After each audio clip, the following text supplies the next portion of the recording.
Hey, what's going on guys, it's Tom here, finally finishing this series where I'm going to be covering all the attachments that come into the guns in Black Ops 2. I've said before that attachments are going to play a huge role in this year's game and I stand by it after playing the game this weekend at Eurogamer.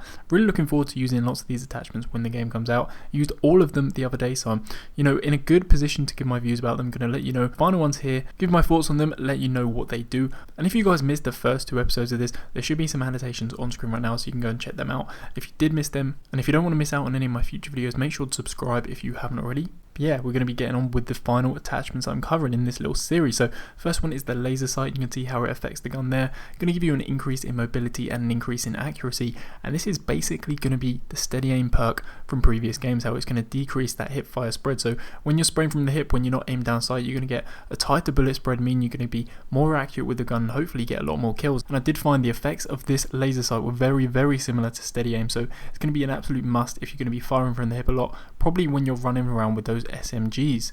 Next one is the long barrel, and I believe what I saw from the game that this is only available on shotguns and pistols, and this attachment is going to increase the range of your gun. So obviously on shotguns this is really important, kind of similar to the range proficiency that we saw in Modern Warfare 3, and that little bit of extra range is going to mean that you can get a one-shot kill from further distances. On the pistol as well, it's going to mean that you can do greater damage at longer distances.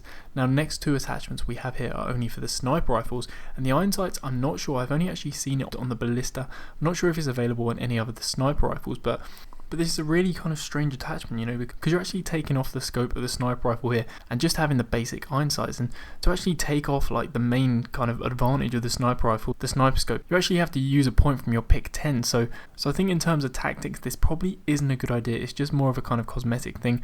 It's bringing you back to the days, the days that I used to play World at War with the iron sights on the guns like the Kar98. That's kind of what it felt like when I was playing with the ballista with the iron sights. It did feel like I was back in those World at War days. The next one again I said is just for the sniper rifles. This is the variable zoom. This is similar to what it was like in the previous years, and when you're aimed down sight with the sniper rifle, when you're looking down the scope, you notice you press a button and switch between 3 different levels of zoom.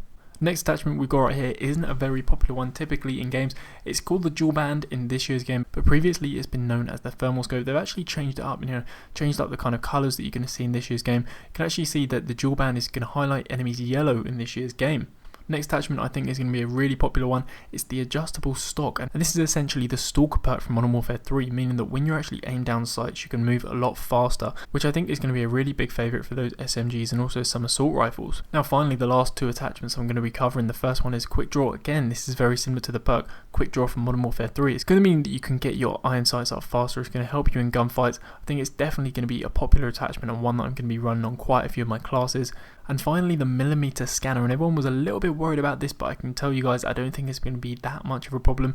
This actually sends a kind of pulse. You can actually see enemies through walls, kind of like around corners, and you can only actually see this pulse when you're aimed down sight, and the pulse isn't that fast. It's every couple of seconds, so it's not like you've got kind of x-ray vision. It's going to give you a little bit of an advantage, but I do think it's quite an obtrusive optic, meaning that you're not going to be able to see as much of the screen, and I don't think it's going to be that effective against enemies that are kind of moving very quickly. It's more a good tool against people that are camping in tricky spots and in corners. So anyway guys, that's all the attachments that are going to be in the game. As I said, if you missed the previous two episodes, make sure to head over to my channel and check those out. If you're still here and you enjoyed the video guys, be sure to drop a like, it really helps me out. Apart from that, make sure to subscribe if you're new to the channel. Check out a couple of my previous videos, got those on screen right now, and I'll catch you guys with another video very soon.